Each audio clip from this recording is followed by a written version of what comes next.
अस्सलाम वालेकुम दोस्तों, कैसे हैं आप सब लोग। उम्मीद है आप लोग सब खैरियत से होंगे। आज का डे एंड का आखिरी वीडियो सब सीए फाइनलिस्ट के लिए भी और सी क्वालिफाइड चार्टर्ड अकाउंटेंट्स के लिए भी। सबसे पहले मैं सीए फाइनलिस्ट वालों को बताना चाहूँगा, देखो यार हम लोग भी इसी फेज से आए हैं। एएफसी कैफ, फिर फाइन सी फैप, फिर एमएसए, फिर आर्टिकल्स। एक बात मैं सिर्फ आपसे करना चाहूँगा, देखो यार जो आपकी क्वालिफिकेशन है ना वो एक गेट वे है। आपको एक गेट वे दे देगी कि यार now you are qualified chartered accountant, but ये एक बहुत बड़ी रिस्पॉन्सिबिलिटी भी है। मैं आपको बता रहा हूँ, क्वालिफाइड चार्टर्ड अकाउंटेंट से भी पूछिएगा और वैसे भी मैं आपको बताना चाहूँगा, देखो यार आपकी नॉलेज है ना वो सबसे टॉप प्रायोरिटी है as compare to your certification. चाहे वो एएफसी का हो, कैफ का हो या क्वालिफाइड चार्टर्ड अकाउंटेंसी का हो।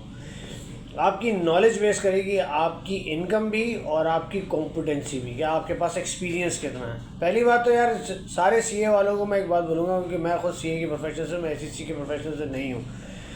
यार अपने आप को ना जिस जगह पे भी आप जॉब कर रहे हो, चाहे आप ऑडिट फर्म में काम कर रहे हो, चाहे आप किसी कंपनी में हो, चाहे आप आर्टिकलशिप कर रहे हो या आप जॉब कर रहे हो, यार अपने आप को ना बिजनेस मैनेजर समझ के करना, चार्टर मुंशी समझ के मत करना दोस्त। मैं एक बात आपको कहूँगा। और हम जो सीए के स्टूडेंट्स हैं ना, सीए के फाइनलिस्ट हैं और जो क्वालिफाइड चार्टर अकाउंटेंट हैं, वो बिजनेस प्रोफेशनल्स हैं।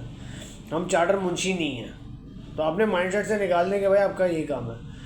दूसरी बात आपको ये बताना चाहूँ कि भाई कोई भी है ना, हम सीए वाले जो है ना वो टैक्स में भी एक्सपर्ट हैं, फाइनेंशियल रिपोर्टिंग में भी एक्सपर्ट हैं, बजटिंग में भी एक्सपर्ट हैं, हम ऑडिट में भी एक्सपर्ट हैं। और ये एक्सपर्टीज किस तरह आएगी कि आपके पास बहुत ज़्यादा नॉलेज होगी थ्रू एंड रीडिंग से। और आप लोग जो अपनी किताबें पढ़ रहे हैं ना, चाहे वो आईएफआरएस हो यार, चाहे वो इनकम टैक्स एसेक्स का एक्ट हो, एक कंपनीज ऑर्डिनेंस का हो, चाहे कोई भी आपके पास बजटिंग हो, कॉस्ट अकाउंटिंग हो, मैनेजमेंट अकाउंटिंग हो, आपको बिजनेस मैनेजर होकर सोचना है। यार सीएफओज भी इंशाल्लाह आप भी एक दिन सीएफओ या फाइनेंशियल कंट्रोलर या सीनियर मैनेजर फाइनेंस बनोगे, तो आपको सिर्फ ये नहीं होगा कि यार फाइनेंशियल रिपोर्टिंग करते किस तरह, आपको बिजनेस मैनेजर बन के सोचना पड़ेगा। तो बिजनेस मैनेजर किस तरीके से एनालिटिकली अपनी चीज़ों को समझता है, किसी भी सिचुएशन को, किसी भी ट्रांजैक्शन को हर एस्पेक्ट से देखता है, ये आपके पास होता है। और सीएफओज भी यही करते हैं। अगर एक कंपनी का सीएफओ होता है तो वो यही देख रहा होता है यार, अगर उसको कोई एक्सचेंज रेट देखना तो वो फॉरेक्स जो हेजिंग आप लोगों ने पढ़ी वही कर रहा होता है।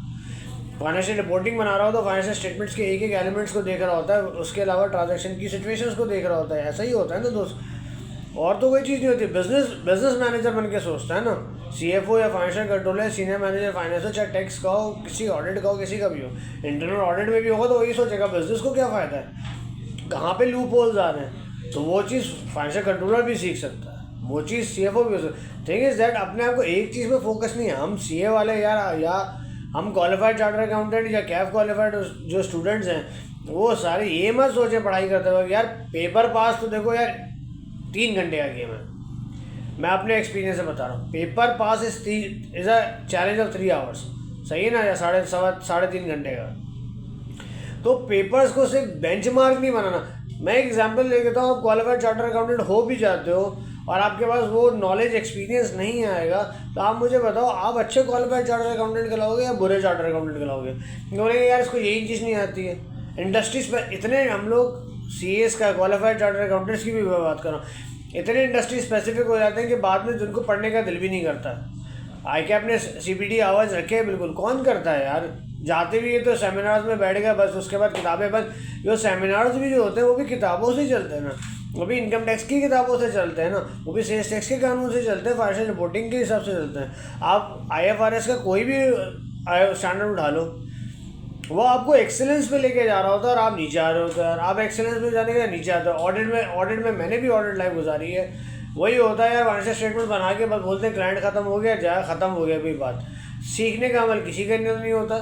यार आप जो चीज़ क्लासेस में पढ़कर आते हो उसको इम्प्लीमेंट करने की कोशिश करो ना यार, क्यों नहीं करते हो? करने का शौक ही नहीं है। दूसरी बात होती है भाई, फॉर एग्जाम्पल मैं एक मिसाल देता, ऑडिट के आइजा के अंदर लिखा होता है भाई की ऑडिट मैटर्स। अब की ऑडिट मैटर्स लोग बच्चा पढ़ तो लेता है, ऑडिट का पेपर पास भी हो गया, एडवांस ऑडिट का भी पास हो गया, प्राइवेट कंपनी में उसकी जॉब लग गई। अब उसके दिमाग से की ऑडिट मैटर का कॉन्सेप्ट ही गायब हो जाएगा।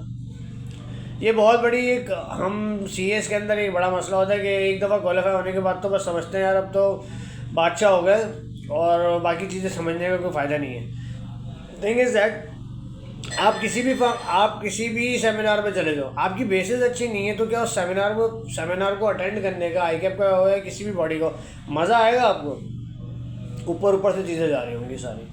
भाई इम्पेयरमेंट करते ही क्यों हैं, किस वजह पे करते हैं, ऑब्जेक्टिव क्या है इम्पेयरमेंट करने का? इसी तरीके से प्रोविजन करने का ऑब्जेक्टिव क्या होता है?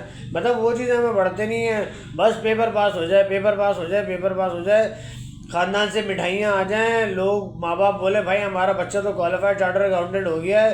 क्वालिफाइड चार्टर अकाउंटेंट होने के बाद उसको ये नहीं पता कि यार ये सारी चीज़ें करते किस तरीके से, बस क्वालिफाई हो भाई, मैं क्वालिफाई हूँ भाई। ये एक दफ़ा स्टैम्प है, उसके बाद जब स्टैम्प लगने के बाद एक दो दफ़ा के बाद आप जब क्वालिफिकेशन के बाद 3-4 साल जब आप गुजार लोगे, अपने आप को खुद ही एवेल्यूएट कर लेना कि आपने कितने इन 4 सालों में 3 सालों में अपने आप को कितनी किताबों से मोहब्बत की, जैसे आप अपने एग्ज़ाम के दिनों में करते थे।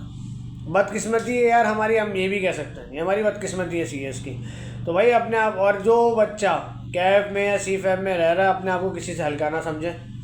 मैं आपको ऑनेस्टली बता रहा हूँ, अगर आपने एक्सेलेंस के बाद अगर आप फेल हो जाते हैं तो कोई मसला नहीं है, टाइम आएगा इंशाल्लाह आप क्वालिफाई भी कर जाओगे। तो अपने आप को किसी से हल्का नहीं समझना भाई। पहली बात तो यार हम सीए वाले माशाल्लाह बहुत हेवी होते हैं, बट थिंग इज़ दैट कि हमें अपनी उन चीज़ों को जो हमने पढ़ा होता है ना उसको इम्प्लीमेंट करते हुए हमारी हालत टाइट हो रही होती है। चाहे वो ऑडिट फर्म में होते हैं, अगर हमें फिक्स एसेट्स का कोई हेड देते हैं तो बस हम पेलने की कोशिश करते हैं, हमें इन्वेस्टमेंट का हेड देते हैं तो हम पेलने की कोशिश करते हैं। हम नहीं सोचते कि हमने IFRS में पढ़ा है, टैक्स में पढ़ा है, ऑडिट में पढ़ा है, उसको इम्प्लीमेंट कैसे करना है भाई। ना कोई सिखाता है, चाहे वो फर्गूसन जी क्यों ना हो भाई, फर्गूसन तासीरा जी क्यों ना हो। मैं बहुत ब्लंटली बोलता हूँ भाई, सिंपल सी बात है कि अपनी एक्सेलेंस को पहचानो अपने दोस्तों, अपनी एक्सेलेंस को पहचानो। आपको किस तरीके से प्रिवेल करना है। फाइनेंस एक्ट अगर आ रहा है और उसके सेक्शंस आ रहे हैं, उसकी चीज़ें चेंज हो रही है तो उसका ऑब्जेक्टिव क्या है, एनालाइज तो करो। इस सेक्शंस आते हैं, सेक्शन को एनालाइज तो करो यार। एनालिसिस ही सब चीज़ है। ये जितने CFOs बड़ी कंपनीज के हो या किसी भी जगह के हो, सब यही चीज़ें देख रहे होते हैं भाई। कोई ये चीज़ें नहीं देख रहा होता। आप किसी कंपनी की, एक छोटी कंपनी की भी CFO बनो और आपको पास एनालिटिकली पावर नहीं है, सोचने का, वो आपने वर्ड सुना होगा ना, प्रोफेशनल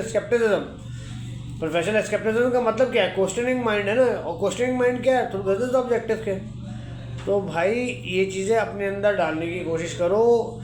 जितना ज़्यादा रीडिंग करोगे, जितनी ज़्यादा अच्छे लोगों की सोबत में बैठ के आप सीखने की कोशिश करोगे, आप लोग खुद देखना, आप लोग क्वालिफाई तो बहुत दूर की बात बता रहा हूँ, क्वालिफाई से कई गुना ज़्यादा सुपर क्वालिफाई बंदे हो बन जाओगे विद इन ईयर्स। अपने आप को एवेलुएट करने की कोशिश करें। ये मैं सिर्फ भाषण में इसलिए नहीं दे रहा कि यार मैं क्वालिफाई हो गया, मैं इंडस्ट्री में रह के एक्सपीरियंस लेके आप लोगों से बात कर रहा हूँ जो नए बच्चे आ रहे हैं। क्वालिफिकेशन में वही बात, क्वालिफिकेशन आ जाती है, सर्टिफिकेट एक पर्चा आ गया, उसके बाद GM मुत्तैदा, कोई नहीं सोचता दोबारा लर्निंग के लिए, कोई नहीं सीखता नई चीज़ें सोचने के लिए, बस उसी को रेपुटेशन है, सुबह आओ शाम में चले जाओ, ख़त्म हो गया बात। कोई नहीं भाई, आप बिजनेस मैनेजर हो, आप एंटरप्रेन्योरशिप हो, कौन सी हमारे IFRS या हमारे जो BFD पढ़ते हैं या कौन सी जो भी हम ऑडिट पढ़ते हैं, कॉस्टिंग करते हैं, क्या नौकरी करने के लिए पढ़ रहे होते हैं? नहीं। हम लोग CA वाले क्वालिफाई या नहीं क्वालिफाई जो बंदे हैं, बेस्ट एंटरप्रेन्योर हैं, बेस्ट एंटरप्रेन्योरशिप। लेकिन मसला यही है कि हमारी सबकी हालतें टाइट हो जाती हैं, हम इम्प्लीमेंट नहीं करते, हम डरते हैं। तो भाई डर निकालना पड़ेगा। और ये फेलियर्स जो आते हैं ना, जब हम डर रहे होते हैं कि यार फेल हो जाएंगे, भूल जाओ। बहुत लोगों ने बहुत जगह पे फेल हुए, लेकिन कई सालों तक CA क्वालिफाई नहीं कर पाए। लेकिन जब वो क्वालिफाई करे ना तो उनका लेवल CFO से भी ज़्यादा बहुत हाई होता है। क्यों अच्छे क्वालिफाइड को एक सेट रख लेता है, एक डायरेक्टर क्यों रखता है, एक चेयरमैन क्यों रखता है? उसको पता है ना यार एनालिटिकली सोचेगा, ये मेरी कंपनी के लिए बात सोचेगा। तो आप अगर CFO होते हो, किसी के फाइनेंशियल कंट्रोलर होते हो, तो आप यही सोच के करते हो ना कि यार मुझे, ये मेरा बिजनेस है। एक थिंक कर दो कि मेरा बिजनेस है, मैं उसको किस तरीके से ग्रूम करूँगा, तभी तो तुम्हें इंक्रीमेंट मिलेगा, तभी तो जो उस कंपनी के डायरेक्टर होंगे, चेयरमैन, आपकी सैलरी को बढ़ाएंगे, अदरवाइज कैसे बढ़ाएंगे आपकी? थिंक अबाउट दैट यार, अपने आप को ग्रूम करने की कोशिश करो। प्लीज़ मेरी बात को माइंड नहीं करना, प्लीज़ अपने आप पे काम करने की ज़रूरत है, बस, और कुछ नहीं है। Thank you so much. अपना बहुत ज़्यादा ख्याल रखिएगा, मुझे माफ़ कीजिएगा कोई बात आपको बुरी लगी हो तो। Thank you.